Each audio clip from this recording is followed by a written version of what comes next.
pretty good run rate for Australia. 25.2 overs for 91 runs. They've lost 2 wickets. Matt Hayden out straight after the luncheon break, and then Mark Waugh. Nantie Hayward, who was responsible for getting rid of Ricky Ponting right on the lunch break, that last over before lunch, and then bowled pretty well to Steve Waugh straight after lunch.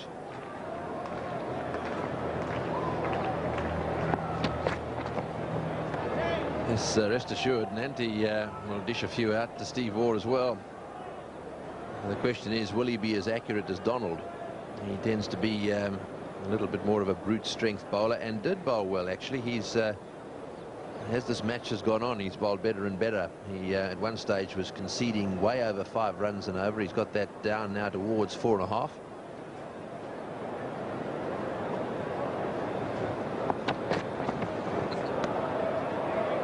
I was saying earlier, Tony, that I just had the feeling that he'd been given a plan with Steve Waugh, Nantie Hayward, and with that in mind, he was bowling pretty well, which suggests that perhaps at other times that he just runs up and bowls without having some real plan in mind. But there's no doubt that his best deliveries are good enough to get Test match players out.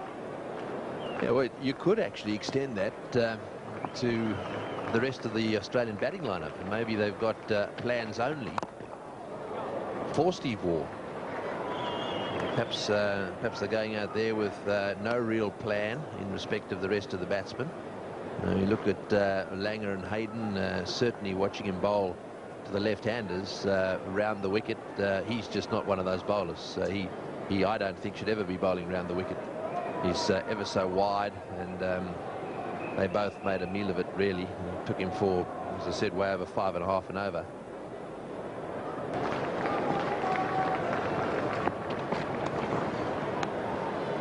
Yeah, I'm not sure that the Dippenar really wants to be at bat, Pat. I think he fancies another position. I think he was very much on the back foot with both of those.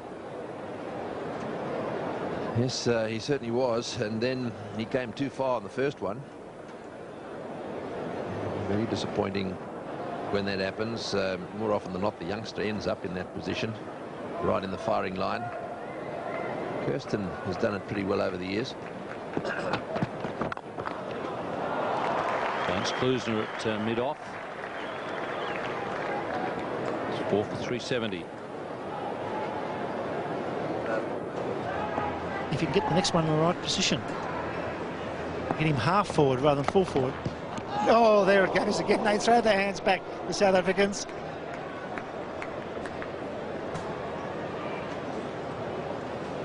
And that was a hunt.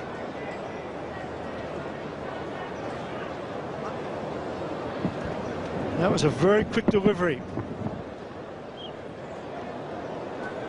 It looked for a moment like it went back onto the stumps. It hit his back leg, or did it actually hit the stumps? No, it just flicked his back leg. I thought for a moment that it might have just flicked the leg stump and bobbed away. Too short, 4 for 382. Excellent run rate by the Australians, 3.7. That's super at Test level on a big ground. There's no easy boundaries at the MCG. They've got to strike the ball firmly.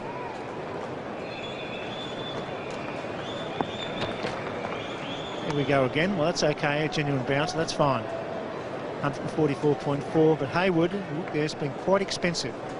And you expect it by an attacking bowler, but he's not getting the wickets to back it up.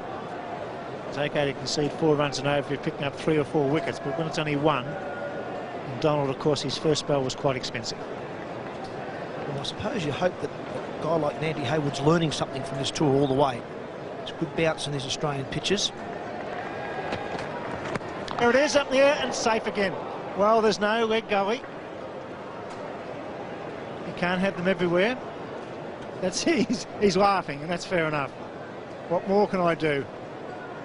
Captain's saying it's not our day. I think the captain's probably grinding his teeth. Another glove. This time it bobs up in the air. We've seen quite a few of them fall safely. That one flies where they've had a man for what, I'd say about 50 or 60% of the time. Well, the battle continues. Hayward versus Steve Waugh. Will we make a change on the onside, Graham Pike? There's a mid-on. And that's Henderson. Maybe Sean Pollock. Maybe he should come to a leg gully. There won't be too many half volleys for Nantie Hayward on the leg stump. It's only one man behind the square leg umpire on the onside. That's a good positive drive. 4 runs. Cracker willow there was magnificent.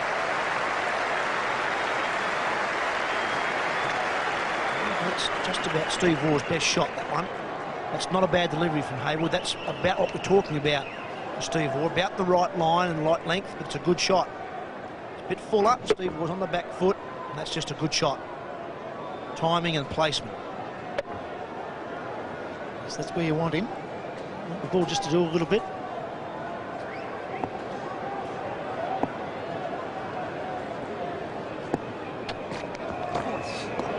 The obvious reply.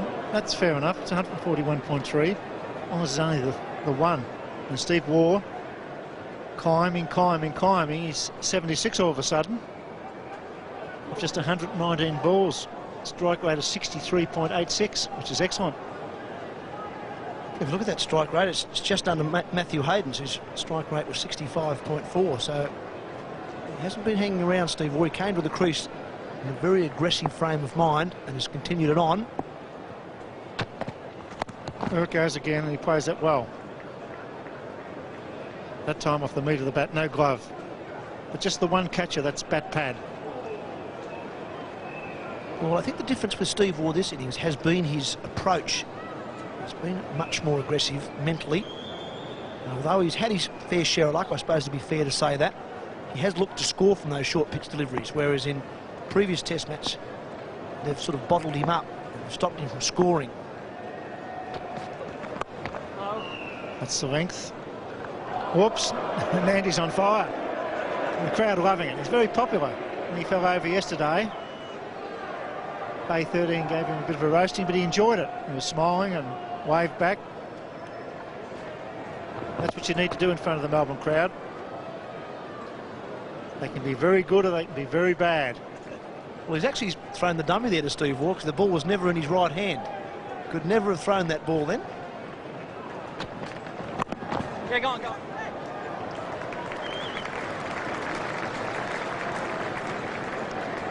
This Nantie Hayward has not fooled Steve Waugh all that many times today, but he fooled him with that piece of fielding. Just watch Nantie Hayward here. He picks the ball up with his left hand, and the ball never enters his throwing hand, which is his right hand. But he's done Steve Waugh, he's put the bat in. So he's won that little battle anyway.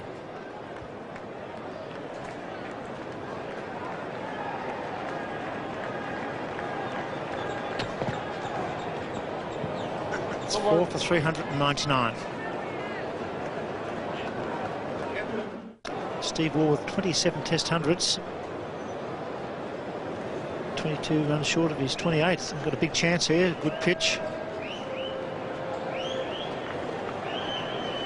And now we see that move. Pollock's coming out of second slip across to leg gully, and I think that's fair enough. Hayward's wanted that for some time.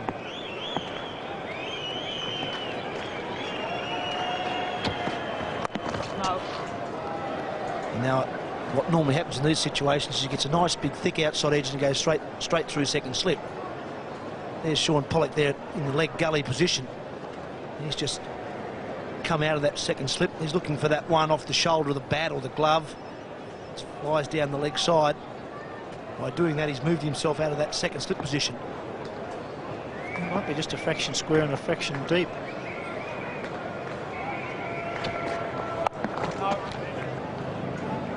Hayward action tends to fall away a bit. His arm pulls away early. Watch his action. He can fire it a little bit down the leg side. He's a strong lad. Only 24 years of age, so this is a learning tour for him. He does fall away.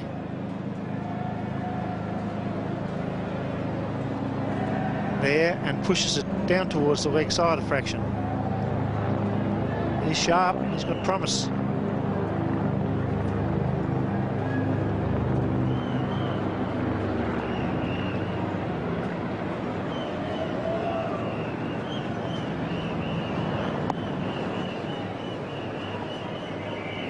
Around the wicket. Here comes Hayward. Well played by Stephen Waugh. because he plays back so far, he gives himself an extra split second to get in line. All the great players have been back foot players in defence. He does it. He uses the whole crease. His back foot almost passed off stump.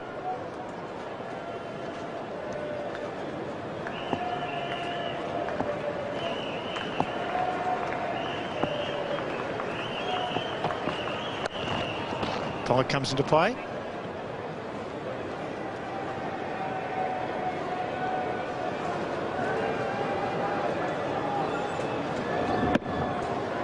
Play that down quietly to Pollard at leg gully. He's looking more confident, Stephen Waugh, though. 11 boundaries in that 78. Bowler's getting tired.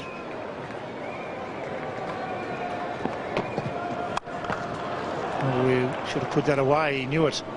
He had time. It was short.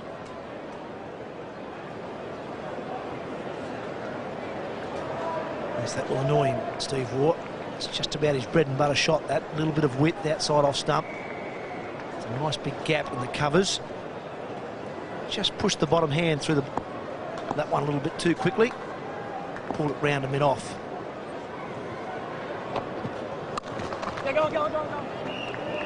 It's good running. It's 4 for 405.